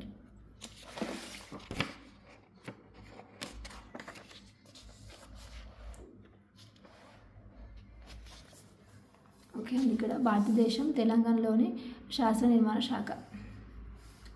లోక్సభ ఆర్టికల్ 81 నిర్మాణం. ఎంతమంది? 545 సభ్యులు. ఎన్నికైన వారు ఎంతమంది? 543 మంది. నామినేట్ చేసే సభ్యులు ఎంత? 2 ఆంగ్లో ఇండియన్స్. కాలం ఎంత? సంవత్సరం. ఇప్పుడు చదవండి. ఇది ఎవ్రీ 5 years చేంజ్ కదండి. నెక్స్ట్, మొదటి స్పీకర్ చైర్మన్ జీవి మౌలాంకర్. ప్రస్తుత speaker are chairman Om Birla. వీళ్ళే ఉన్నారో లేదో ఒకసారి చూసుకోండి. రాజ్యసభ ఆర్టికల్ 80 అంటే ప్రజెంట్ ఇప్పుడు. అధికరణం ఆర్టికల్ 80 రాజ్యసభ. నిర్మాణం 245. సో 45 ఇక్కడ 3, ఇక్కడ 5, ఇక్కడ 2. డిఫరెన్స్ ఎంత? డిఫరెన్స్ 3. ఎన్నికైన వారు 233. నామినేట్ సభ్యులు 12 members. ఓన్లీ ఇక్కడ 2 members, ఇక్కడ 12 members. ఇది శాశ్వత సభ. దీని యొక్క మొదటి స్పీకర్ లేదా చైర్మన్ ఎవరు? ఎస్ రాధాకృష్ణన్. ప్రస్తుత చైర్మన్ ఎవరు? ఎం వెంకయ్య నాయుడు. తెలంగాణ శాసనసభ 170, 119+1 నిర్మాణం అనేది 119 నియోజకవర్గాలు కదండి. సో ఆ విధంగా. ఓకే, చూసుకొని నిర్మాణం అనేది 119+1 అవుతుంది. సారీ, నియోజకవర్గాల సీట్లో ఒకసారి డౌట్ చూసుకోండి. 119 ఎన్నికైన వారు. నామినేషన్ 1 సంవత్సరం 5 years. Madhusudanachari Madhusudanachari first chairman or మొదటి స్పీకర్. నెక్స్ట్ ప్రస్తుతం ఉన్న కూడా ఎస్ మధుసూదనాచార్య తెలంగాణ శాసనసభ మండలి. ఆర్టికల్ 169 నిర్మాణం 40 ఎన్నికైన వారు 35 నామినేటెడ్ 5 శాసనసభ. ఇది కూడా ఫస్ట్ స్పీకర్ లేదా chairman K Swamy Goud. Next Pocharam Srinivas Reddy, G Sukhender Reddy. Okay,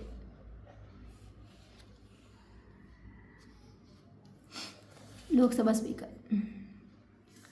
భారతదేశంలో స్పీకర్ కార్యాలయం ఏర్పాటు పద్ధతిని బ్రిటిష్ పార్లమెంటరీ వ్యవస్థ నుంచి తీసుకోవడం జరిగింది. స్పీకర్ ఎన్నిక విధానం ఎక్కడ తీసుకుని మనము బ్రిటిష్ నుంచి తీసుకోవడం జరిగింది. రాజ్యాంగం ఆర్టికల్ 93 ప్రకారం ప్రతి సాధారణ ఎన్నికల తర్వాత లోక్సభ సభ్యులు తమ నుంచి స్పీకర్ను, డిప్యూటీ స్పీకర్ను పూర్తి సమయం కోసం ఎన్నుకోవాల్సి ఉంటుంది. ఓకేనా అండి. ఎన్నికల తర్వాత ఆఫ్టర్ ఎలక్షన్ తర్వాత ఏంటి, ఇక్కడ సభ్యులలోని తమలోంచి ఒకరిని స్పీకర్గా గాను డిప్యూటీ స్పీకర్ గాను పూర్తి సమయం కోసం ఎన్నుకోవాల్సి ఉంటుంది. అర్హతలు: లోక్సభ స్పీకర్గా ఎన్నికయ్యే వ్యక్తి తప్పనిసరిగా లోక్సభ సభ్యుడై ఉండాలి. ఎన్నిక: లోక్సభ సభ్యుడు తమలోంచి ఒక సభ్యుని స్పీకర్గా ఎన్నుకుంటారు. సాధారణంగా స్పీకర్ పదవికి అధికారంలో ఉన్న పార్టీ సభ్యులై ఎన్నికవడం ఆనవాయితీ. అధికారంలో అయితే ఏ పార్టీ ఉంటుందో ఆ పార్టీ సభ్యులని ఎన్నుకోవడం అనేది ఆనవాయితీ అన్నమాట. నెక్స్ట్ వేతనం, ఇతర సదుపాయాలు. స్పీకర్ ప్రతి నెల 4 లక్షల వేతనం పొందుతాడు. ఉచిత నివాస గృహం, వైద్య సదుపాయం, కమ్యూనికేషన్ సదుపాయాలు కల్పించడం జరుగుతుంది. ఓకేనా అండి. 4 లక్షల రూపాయలు స్పీకర్కి. నెక్స్ట్ తొలగింపు. స్పీకర్ సభలోని హాజరై ఓటింగ్లో పాల్గొని సభ్యుల్లోని మెజార్టీ సభ్యులు తొలగింపు తీర్మానాన్ని ఆమోదించడం ద్వారా తొలగించబడతారు. దీనికి 14 రోజుల ముందస్తు నోటీస్ తప్పనిసరిగా ఇవ్వాల్సి ఉంటుంది. స్పీకర్ను తొలగించే తీర్మానంపై చర్చ జరుగుతున్నప్పుడు స్పీకర్ సభకి అధ్యక్షత వహించలేడు, కానీ చర్చలో పాల్గొనగలడు. ఇంతవరకు భారతదేశంలో స్పీకర్ పదవిలో ఉన్న ఎవరిని తొలగించడం జరగలేదు. ఇది కూడా మెయిన్ పాయింట్ అండి, జరగలేదు. తర్వాత స్పీకర్ అధికారాలు, విధులు. స్పీకర్ తన విధులను సక్రమంగా, హుందాగా, సమర్థవంతంగా నిర్వహించడానికి కావలసిన అధికారాలను భారత రాజ్యాంగం స్పీకర్కు కల్పించింది. స్పీకర్ తన విస్తృతమైన అధికారాలను రాజ్యాంగం ద్వారా పార్లమెంటు విధి విధానాల నిర్వహణ చట్టం 1950 నుంచి పొందుతాడు. ఎక్కడి నుంచి పొందుతుండు స్పీకర్ అధికారాల విధులను అంటే పార్లమెంటు విధి విధానాలను ఇక్కడ నిర్వహణ చట్టం 1950 నుంచి పొందుతాడు. స్పీకర్ ఈ క్రింది విధులను నిర్వహిస్తాడు. ఓకేనా.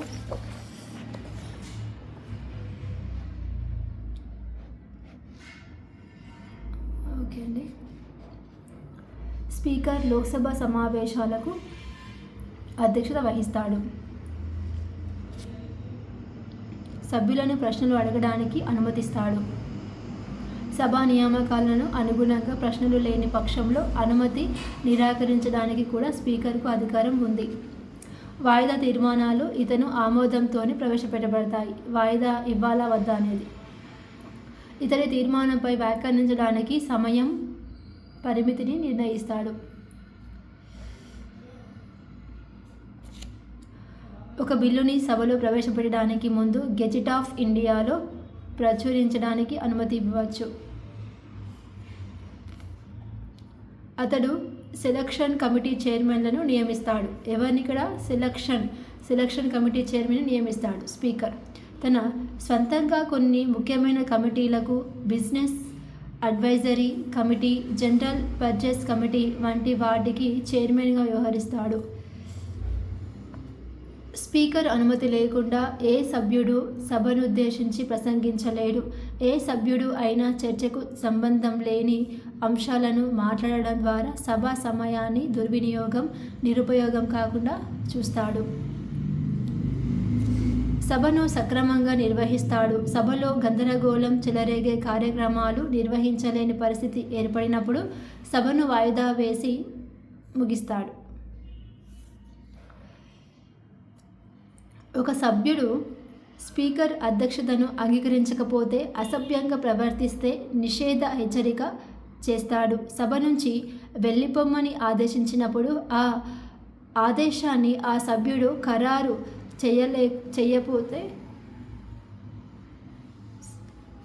చేయకపోతే సంబంధించిన సెక్యూరిటీ అధికారుల అనగా మార్షల్స్ ద్వారా బయటకు పంపించగలడు. ఇక్కడ చేయకపోతే అని మిస్ అయినట్టుంది. ఒక తీర్మానానికి అనుకూలంగా ప్రతికూలంగా సమానంగా ఓట్లు లభించినప్పుడు నిర్ణాయకపు ఓటును వినియోగిస్తాడు. ఏదైనా ఒక తీర్మానం ఉందనుకోండి, దానికి అనుకూలంగా ప్రతికూలంగా సమానంగా ఓట్లు లభించినప్పుడు నిర్ణాయకపు ఓటు అనేది వినియోగిస్తాడు. పార్లమెంటు ఉభయ సభ్యుల సంయుక్త సమావేశాలలో ప్రసంగిస్తాడు. ఒక బిల్లుని ద్రవ్య బిల్లా కాదా అని నిర్ణయిస్తాడు స్పీకర్. ఇవన్నీ కూడా లోక్సభ యొక్క స్పీకర్లు అండి. మొదటి స్పీకర్ గణేష్ వాసుదేవ్ మౌలాంకర్. సో ఇవన్నీ కూడా అయ్యంగార్, సర్దార్ హుకుమ్ సింగ్, నీలం Sanjeeva Reddy, గురుదయా Singh Dhillon, Baliram Bhagat, Neelam Sanjiva Reddy, K H Hegde, Balram Jakhar, Rabi Ray, Shivraj Patil, P A Sangma, G M C Balayogi, Manohar Joshi, Somnath Chatterjee, Meira Kumar, Sumitra Mahajan, Om Birla. 2017. ఓకేనండి. సో ఇంకా వీడియోలు ఎంత అవుతుందండి, ఒకసారి మీరు కావాలంటే చూసుకోండి స్టాప్ చేసి. నెక్స్ట్ పార్లమెంట్ అధికారాలు, విధులు. భారత పార్లమెంటు భారతదేశ పౌరుల ఆకాంక్షలను ఆశయాలను ప్రతిబింబించే ప్రధాన శాసన నిర్మాణ అంగం. ఇది భారత ప్రభుత్వానికి కావలసిన చట్టాలను రూపొందించడంలో ప్రధాన పాత్ర వహిస్తుంది. భారత పార్లమెంటు క్రింద అధికారాలను కలిగి ఉంది. శాసన నిర్మాణాధికారం. పార్లమెంటు కేంద్ర జాబితాలో ఉమ్మడి జాబితాలో గల అంశాలపై చట్టాలను రూపొందిస్తుంది. ఏ జాబితాలోని అంశం పైన అయినా శాసనాలు రూపొందించే అధికారం పార్లమెంటుకు ఉంది. ఏంటి, ఏ అంశం పైనైనా శాసనాలు రూపొందించే అధికారం పార్లమెంటుకు ఉంది. ఒక బిల్లు కేవలం 2 సభలు ఆమోదించిన తర్వాత మాత్రమే చట్టంగా మారుతుంది. ఒక బిల్లుపై 2 సభల మధ్య భిన్నాభిప్రాయాలు తలెత్తినప్పుడు రాష్ట్రపతి ఉభయ సభల సంయుక్త సమావేశాన్ని ఏర్పాటు చేస్తాడు. అప్పుడు ఆ బిల్లు భవితవ్యం సంయుక్త సమావేశంలో మెజారిటీ ఓట్ల ద్వారా నిర్ణయించబడుతుంది. రాష్ట్రపతికి ఒక బిల్లుని పునఃపరిశీలనకు కోసం పార్లమెంటుకు తిరిగి పంపించగలిగే అధికారం ఉంది. ఓకేనా అండి. ఇక్కడ ఏంటి, రాష్ట్రపతికి ఒక బిల్లుని పునఃపరిశీలన కోసం పార్లమెంటుకు తిరిగి పంపించగలిగే అధికారం ఉందన్నమాట. ఎప్పుడైతే పార్లమెంట్ తిరిగి చర్చ జరిపి దాన్ని మళ్ళీ ఆమోదిస్తుందో అప్పుడు రాష్ట్రపతి తప్పనిసరిగా సంతకం చేయవలసి ఉంటుంది. పునఃపరిశీలనకి పంపించినాక మళ్ళీ పార్లమెంటు దాన్ని తిరిగి చర్చించింది. జరిపినాక మళ్ళీ ఏమైంది కూడా తిరిగి మళ్ళీ ఆమోదం కోసం పంపినప్పుడు రాష్ట్రపతి అప్పుడు ఏం చేయాలి, ఖచ్చితంగా దానిపై సంతకం అనేది చేయాల్సి ఉంటుందన్నమాట. నెక్స్ట్ కార్యనిర్వాహక అధికారం. కార్యనిర్వాహక శాఖని నియంత్రించే అధికారం. కేంద్ర మంత్రిమండలి తన నిర్ణయాల పట్ల తన విధానాల పట్ల నేరుగా లోక్సభకు బాధ్యత వహిస్తుంది. కొత్త తీర్మానాన్ని ఆమోదించడం లేదా ఏదైనా ద్రవ్య బిల్లును ఆమోదించడానికి లోక్సభ నిరాకరించినట్లయితే దాన్ని మంత్రిమండలిపై అవిశ్వాస తీర్మానంగా భావించబడుతుంది. మంత్రిమండలి రాజీనామా చేయవలసి ఉంటుంది. ఓకే, అర్థమైందండి. సో ఒక్కసారి వింటే సరిపోతుందండి, మళ్ళీ ఒకసారి రిపీట్ చేసుకోండి. అంటే అర్థం కాకపోవడం పదాలు కూడా ఏం లేవు కదండి ఎక్కువగా. సో ఆర్థిక అధికారాలు. పార్లమెంటు దేశం యొక్క జమా ఖర్చులకు బాధ్యత వహిస్తుంది. పార్లమెంటు ఆమోదం లేనిదే పన్నులను విధించడం కానీ, పన్నులు వసూలు చేయడం కానీ, ఏదైనా వ్యయం చేయడం కానీ జరగదు. అన్ని పార్లమెంట్ ఆమోదంలోనే ఉంటాయన్నమాట. ప్రభుత్వ ప్రైవేట్ బిల్లుల మధ్య తేడాలు. ప్రభుత్వ బిల్లు, ప్రైవేట్ బిల్లు. ఇవి ప్రభుత్వ పక్షం నుంచి ఒక మంత్రి ద్వారా ప్రవేశపెడతాయి. ఇవి ఏ సభ్యుడి ద్వారానైనా ప్రవేశపెట్టబడవచ్చు. ఇవి ముఖ్యంగా ప్రభుత్వ లావాదేవీలకు సంబంధించినవిగా ఉంటాయి. ఇవి ప్రజా ప్రాధాన్యత, ప్రభుత్వ విధానాలను ప్రభావితం చేసే అంశాలకు సంబంధించినవిగా ఉంటాయి. వీటిని పార్లమెంట్ ఉభయ సభల్లో దేనిలోనైనా ప్రవేశపెట్టవచ్చు. వీటిని ప్రవేశపెట్టే సభ్యుడు ఏ సభకి చెందుతాడో, అనగా రాజ్యసభకి చెందుతాడా, లోక్సభకి చెందుతాడా, అప్పుడు చెందుతాడో అదే సభలో ప్రవేశపెట్టాల్సి ఉంటుంది. దీన్ని 2 సభలు ప్రవేశపెట్టవచ్చు. ఈ బిల్లుపై సమిష్టి బాధ్యత వర్తిస్తుంది. ప్రైవేట్ సభ్యునికి ఎలాంటి బాధ్యత ఉండదు.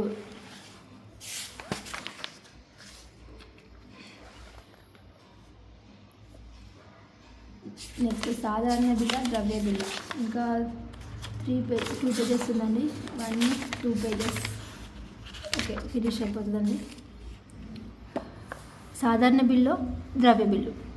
సాధారణ బిల్లులు ఆర్థికేతర ప్రభుత్వపు పరిపాలన అంశాలకు సంబంధించినవిగా ఉంటాయి. ద్రవ్య బిల్లులు ప్రభుత్వపు ఆర్థిక లావాదేవీలకు సంబంధించినవి. ఓకేనా అండి? ఇవేంటి ఇక్కడ? సాధారణ బిల్లు ఆర్థికేతర ప్రభుత్వ పరిపాలనకు అంశాలు. ఇక్కడ ఇవి ప్రభుత్వపు ఆర్థిక లావాదేవీలు, ద్రవ్య బిల్లు అనేది. ఈ బిల్లులను పార్లమెంట్లో ప్రవేశపెట్టడానికి రాష్ట్రపతి ముందస్తు అనుమతి అవసరం లేదు. ఈ బిల్లులను పార్లమెంట్లో ప్రవేశపెట్టడానికి రాష్ట్రపతి ముందస్తు అనుమతి అవసరం. స్పీకర్ యొక్క ధృవీకరణ అవసరం లేదు. ఒక ద్రవ్య బిల్లుని రాష్ట్రపతి వద్దకు పంపే ముందు అది ద్రవ్య బిల్లు అని స్పీకర్ ధృవీకరించాల్సి ఉంటుంది. ఇంతకుముందు చదువుకున్నారు కదండి ఇక్కడ లాస్ట్ అధికార దాంట్లో. ఒక నిమిషం అండి.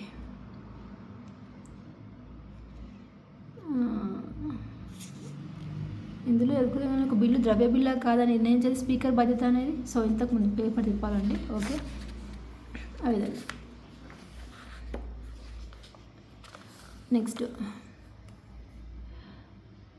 ఈ బిల్లులు పార్లమెంట్ ఏ సభలో అయినా ప్రవేశపెట్టవచ్చు. ఈ బిల్లులు కేవలం లోక్సభలోనూ ప్రవేశపెట్టబడతాయి. ఒకవేళ బిల్లుని ఆమోదించడంపై 2 సభల్లో భిన్నాభిప్రాయాలు తలెత్తినట్లయితే రాష్ట్రపతి ఉభయ సభల సంయుక్త సమావేశం ఏర్పాటు చేస్తాడు. ద్రవ్య బిల్లు విషయంలో పార్లమెంటు ఉభయ సభల సంయుక్త సమావేశం జరగదు. ఒకవేళ 14 రోజుల లోపల రాజ్యసభ బిల్లులను ఆమోదించి తిరిగి లోక్సభకి పంపించినట్లయితే ఆ బిల్లు ఆమోదించబడిందని భావించడం జరుగుతుంది. రాష్ట్రపతికి పంపించబడుతుంది. సో నెక్స్ట్,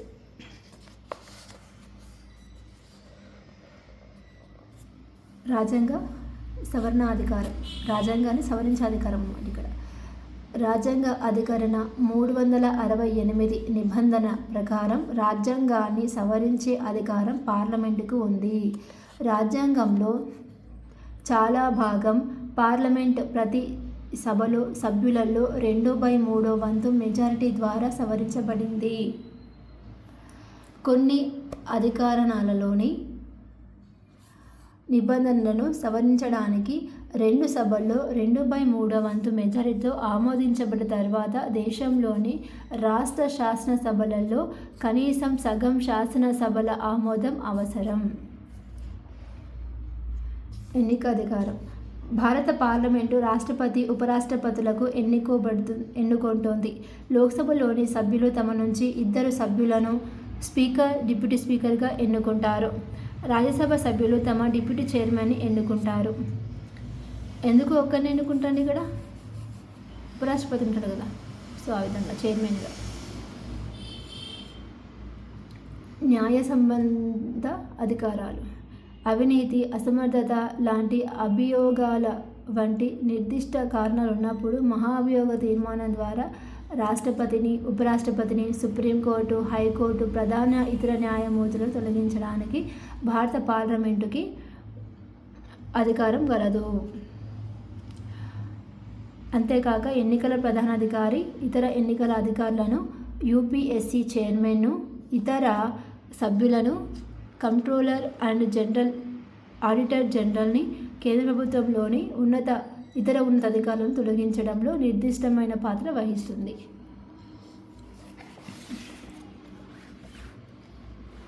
నెక్స్ట్, ఓకే అండి, చర్చాపూర్వక విధులు.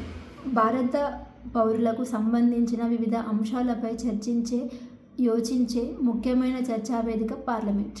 సమకాలీన జాతీయ, అంతర్జాతీయ అంశాలు, దేశ పౌరులకు ఇబ్బందుల నుంచి విముక్తం కల్పించడానికి సంబంధించిన అంశాలపై చర్చలు జరుపుతుంది.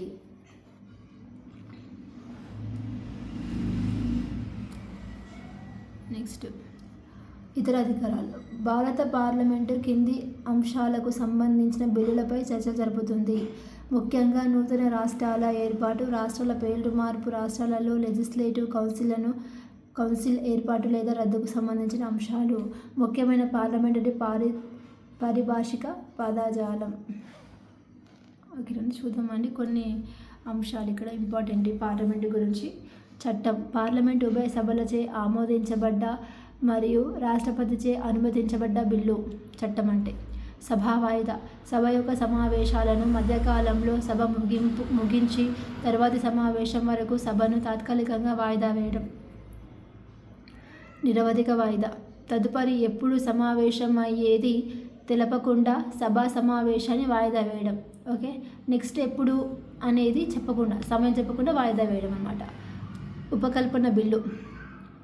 అప్రోప్రియేషన్ బిల్లు లోక్సభచే ఓటు చేయబడి భారత సంఘటిత నిధి నుంచి ద్రవ్యాన్ని తీసుకోవడానికి, జమ చేయడానికి ఉద్దేశించిన ద్రవ్య బిల్లు. నెక్స్ట్ ముసాయిదా బిల్లు. పార్లమెంటు ఉభయ సభలచే ఆమోదించబడి రాష్ట్రపతిచే అనుమతించబడిన తర్వాత చట్టంగా రూపొందించడానికి ఉద్దేశించబడిన ప్రతిపాదనల యొక్క చిత్తుప్రతి. బడ్జెట్. ఒక ఆర్థిక సంవత్సరం కోసం భారత ప్రభుత్వం రాబడిని, వ్యయానికి సంబంధించిన వార్షిక ఆర్థిక నివేదిక బడ్జెట్ అంటే. కనీస సభ్యుల సంఖ్య. కోరం. పార్లమెంటు సమావేశానికి జరపడానికి హాజరు కావలసిన సభ్యులు కనిష్ట పరిమితి. ప్రస్తుతం కోరం మొత్తం సభ్యుల్లో 10వ వంతు. ప్రొరోగ్. రాజ్యాంగ అధికరణం 85 సెక్షన్ 2 సెక్షన్ 9 ప్రకారం పార్లమెంటు సభల సమావేశం ముగియడాన్ని లాంఛనప్రాయంగా ప్రకటించడం. ప్రశ్నోత్తరాల సమయం. సభ ప్రారంభమైన తర్వాత మొదటి గంట సమావేశాన్ని ప్రశ్నలు అడగడానికి, సమాధానాలు ఇవ్వడానికి కేటాయించారు. దీన్నే ప్రశ్నోత్తరాలు అంటారు. ఎగ్జాంపుల్, మనం క్లాస్కి చెప్పినాం అనుకోండి, పిల్లలకి క్లాస్ చెప్పినాం, 8th క్లాస్కి ఏదో చెప్పినాం అనుకోండి, అప్పుడు నెక్స్ట్ డే పోయినప్పుడు ఏం చేస్తాం మనం, ఆ లాస్ట్ క్లాస్లో ఏవైతే ప్రశ్నలు లెసన్ అయిందో వాటిపైన ప్రశ్నలు అడుగుతాం, సమాధానాలు ఇవ్వడం జరుగుతుంది కదా. సో ఆ విధంగా ఎగ్జాంపుల్ అండి. నెక్స్ట్ శూన్యకాలం. ప్రశ్న సమయం తర్వాత సభా కార్యకలాపాలకు ముందస్తు నోటీసు లేకుండా ప్రజా ప్రయోజన అంశాలను లేవనెత్తడానికి కేటాయించిన సమయం అన్నమాట. అంటే ఎవరైనా ఏమైనా విషయాలు చెప్పాలనుకుంటే. ఆర్థిక బిల్లు. ప్రతి సంవత్సరానికి ప్రభుత్వం చేసే పన్నులు ప్రతిపాదనలతో కూడుకున్నదే ఆర్థిక బిల్లు. నిర్ణాయకపు ఓటు. సభలోని చైర్మన్ ఒక తీర్మానంపై అనుకూలంగా, వ్యతిరేకంగా సమానమైన ఓట్లు వచ్చినప్పుడు ఆ తీర్మానం భవితవ్యాన్ని నిర్ణయించడానికి వేసే ఓటు. ఆర్డినెన్స్. రాజ్యాంగ అధికరణ 123 ప్రకారం రాష్ట్రపతి తనకు గల అధికారాన్ని ఉపయోగించి చేసిన చట్టం. నెక్స్ట్ విప్ అంటే అధికారం. సాధారణంగా విప్ అంటే అధికారం. సాధారణంగా పార్లమెంటు, శాసనసభల్లో అధికార ప్రతిపక్ష పార్టీల సభ్యులు పార్టీ ఆదేశాలకు అనుగుణంగా సక్రమంగా, క్రమశిక్షణతో వ్యవహరించేలా చూడడానికి నియమితులైన నాయకులను కూడా విప్గా వ్యవహరిస్తారు. వీరిలో చీఫ్ విప్, సాధారణ విప్లు ఉంటారు. వీరిలో అధికార పార్టీకి చెందిన వారిని కొంతమందిని ప్రభుత్వ విప్ అని కూడా వ్యవహరిస్తారు. పార్లమెంట్ ఉభయ సభల సంయుక్త సమావేశాలు. 1961 వరకట్న నిషేధ చట్టం. ఏఎస్ అయ్యంగార్ స్పీకర్గా ఉన్నప్పుడు ఈ ఒక బిల్ అన్నమాట. 1978 banking service commission bill. K S Hegde. 2002 POTA bill. PM Saeed. Last అండి, భారత సుప్రీంకోర్టు అయిపోతుందండి. నెక్స్ట్, భారతదేశ అత్యున్నత న్యాయస్థానం సుప్రీంకోర్టు. మనం ఒక స్వతంత్రమైన సమైక్యమైన న్యాయ వ్యవస్థను కలిగి ఉన్నాం. ఇతర సమైక్యల లాగా కాకుండా భారతదేశం దేశం మొత్తానికి ఏకీకృత న్యాయస్థానాలను కలిగి ఉంది. రాష్ట్రాల స్థాయిలో హైకోర్టులను, తర్వాత స్థాయిలో కింది కోర్టులను కలిగి ఉంది. నిర్మాణం: సుప్రీంకోర్టు ఒక ప్రధాన న్యాయమూర్తిని 33 మందికి మించకుండా ఇతర న్యాయమూర్తులతో నిర్మితమై ఉంటుంది. పార్లమెంటు ఒక చట్టం ద్వారా న్యాయమూర్తుల సంఖ్యను నిర్ణయిస్తుంది. రాష్ట్రపతి ముందస్తు అనుమతితో ఇతర హైకోర్టు న్యాయమూర్తులను సంప్రదించడం ద్వారా ప్రధాన న్యాయమూర్తి కొంతమంది తాత్కాలిక న్యాయమూర్తులను నియమించవచ్చు. సో హైకోర్టు యొక్క న్యాయమూర్తి సంప్రదించడం ద్వారా ఈ ప్రధాన న్యాయమూర్తి కొంతమంది తాత్కాలిక న్యాయమూర్తులను నియమించవచ్చు అంట, తాత్కాలికంగా.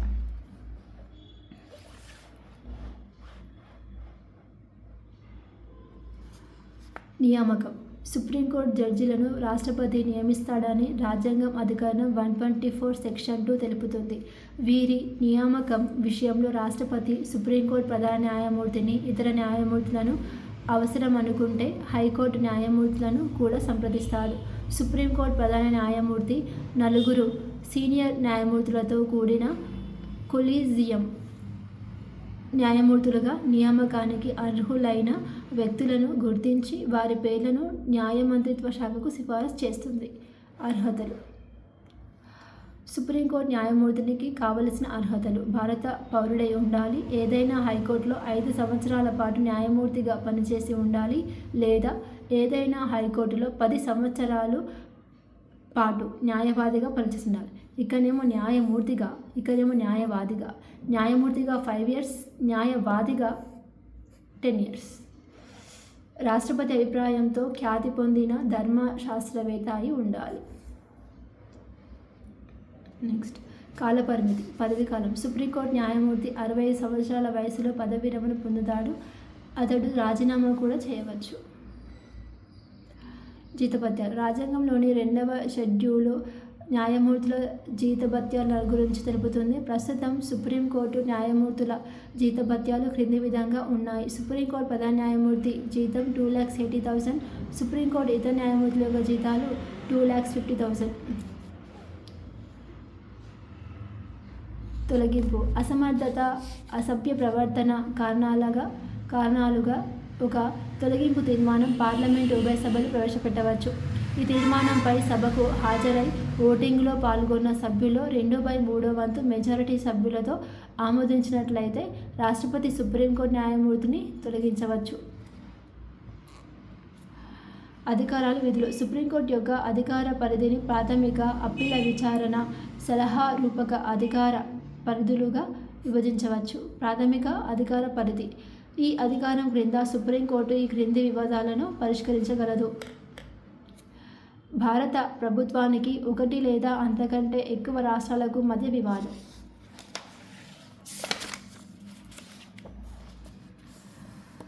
భారత ప్రభుత్వం 1 అంతకంటే ఎక్కువ రాష్ట్రాలు ఒకవైపు, ఒక రాష్ట్రం లేదా ఎక్కువ రాష్ట్రాలు ఇంకో వైపు ఉన్నప్పుడు వాటి మధ్య వివాదం. 2 లేదా అంతకంటే ఎక్కువ రాష్ట్రాల మధ్య వివాదాలు తలెత్తినప్పుడు నివారిస్తుంది. అప్పీల విచారణ పరిధి: ఈ అధికారం కింద సుప్రీంకోర్టు ఈ క్రింది వివాదాలపై అప్పీళ్ళని విచారిస్తుంది. రాజ్యాంగపరమైన వివాదాలు: రాజ్యాంగంపై వ్యాఖ్యానాలకు సంబంధించిన వివాదాలపై సుప్రీంకోర్టు అప్పీలు చేయవచ్చు. పౌర వివాదాలు: పౌర వివాదాలపై కూడా హైకోర్టు తీర్పుకు వ్యతిరేకంగా సుప్రీంకోర్టులో అప్పీలు చేయవచ్చు.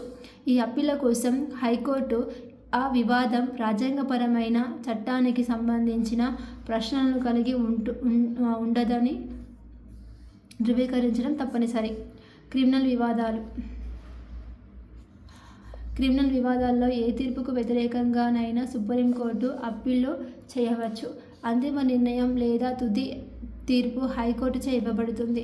సాధారణంగా క్రిమినల్ వివాదాలలో అప్పీలు చేసుకోగలిగే అంతిమ స్థాయి కోర్టు హైకోర్టు. కానీ ఈ క్రిమినల్ అంశాలకు సంబంధించిన హైకోర్టు నిర్ణయాలకు వ్యతిరేకంగా అప్పీళ్లను వినే ప్రత్యేక అధికారం పార్లమెంటు సుప్రీంకోర్టుకు కల్పించింది. సలహా అధికార పరిధి. సుప్రీంకోర్టు కొంత సలహా అధికార పరిధిని కూడా కలిగి ఉంది. ఒక అంశంలో చట్టం వాస్తవానికి మధ్య ప్రశ్న తలెత్తే ఆ సమయంలో రాజ్యాంగపరమైన వ్యాఖ్యానం అవసరమని రాష్ట్రపతి భావించినట్లయితే సుప్రీంకోర్టు అభిప్రాయాన్ని కోరవచ్చు. సుప్రీంకోర్టు రాష్ట్రపతి ప్రశ్నకి సమాధానం ఇవ్వవచ్చు, కానీ ఇది ఏ పక్షాలపై నిర్బంధం విధించరాదు. ఓకే, రాష్ట్రపతి కూడా ఏమంటారు ఇక్కడ అంశాలపైన సలహాలు అన్నమాట. ఇక్కడ నెక్స్ట్ ఇతర విధులు. Court of record. Supreme court court of రికార్డుగా కూడా పనిచేస్తుంది. సుప్రీంకోర్టు తీర్పులు నమోదు చేయబడి భద్రపరచబడతాయి. ఇవి ప్రామాణికమైనవిగా భావించబడి చట్టాలతో సమానంగా గౌరవించబడతాయి.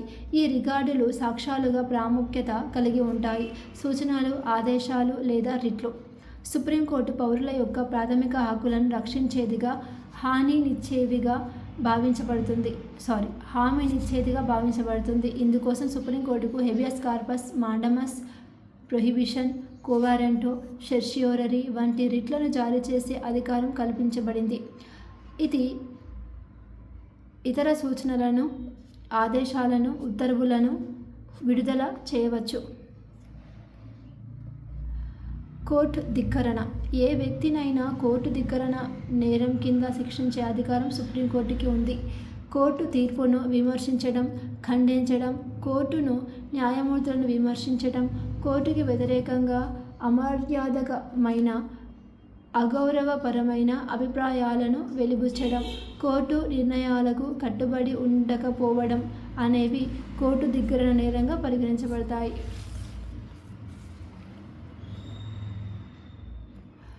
ఆదేశాలను, తీర్పులను పునఃపరిశీలించడం.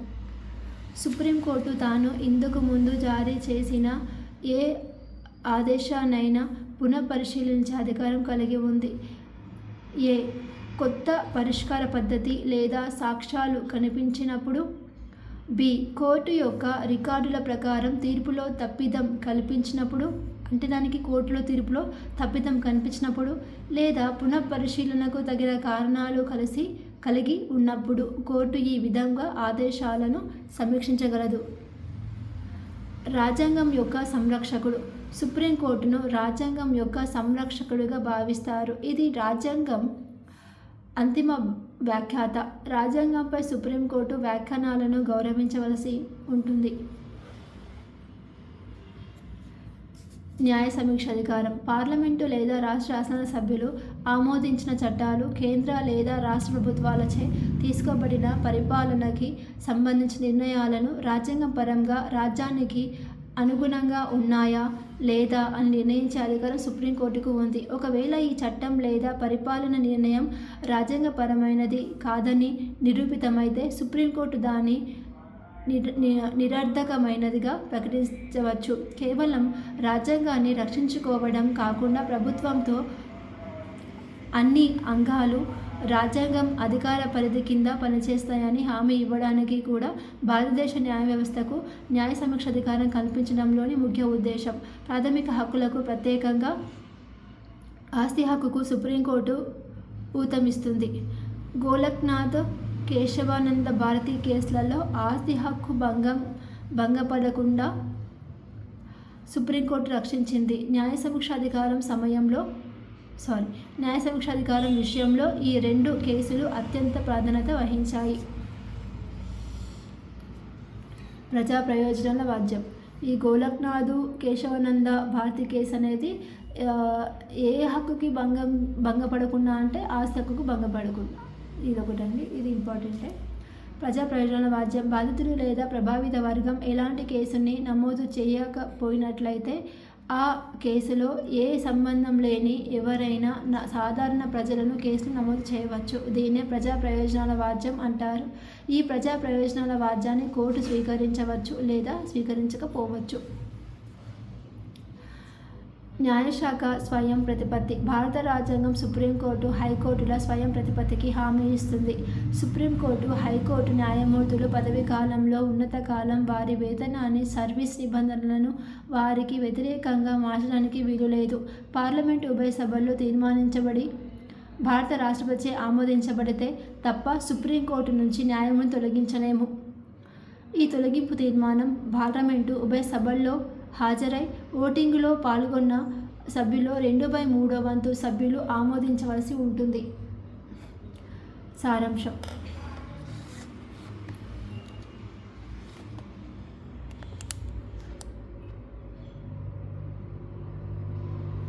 భారత రాజకీయ వ్యవస్థలో ప్రభుత్వం యొక్క 3 శాఖలు అయిన కార్యనిర్వాహక, శాసన నిర్మాణ, న్యాయ శాఖలు ప్రధాన అంగాలు.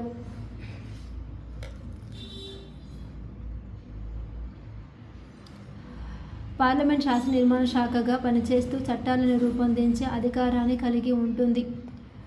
అలాగే కేంద్ర మంత్రిమండలి దేశ పరిపాలనను నిర్వహిస్తూ నిజమైన కార్యనిర్వాహక అంశంగా వ్యవహరిస్తుంది. సుప్రీంకోర్టు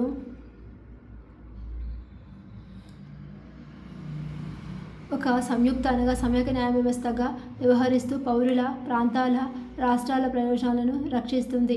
చట్టాల యొక్క రాజ్యాంగ పర్వతం, కార్యనిర్వాహక ఆదేశాలు, అధికారిక ప్రకటనల వంటి అంశాలను పరిశీలించే న్యాయ సమీక్ష అధికారం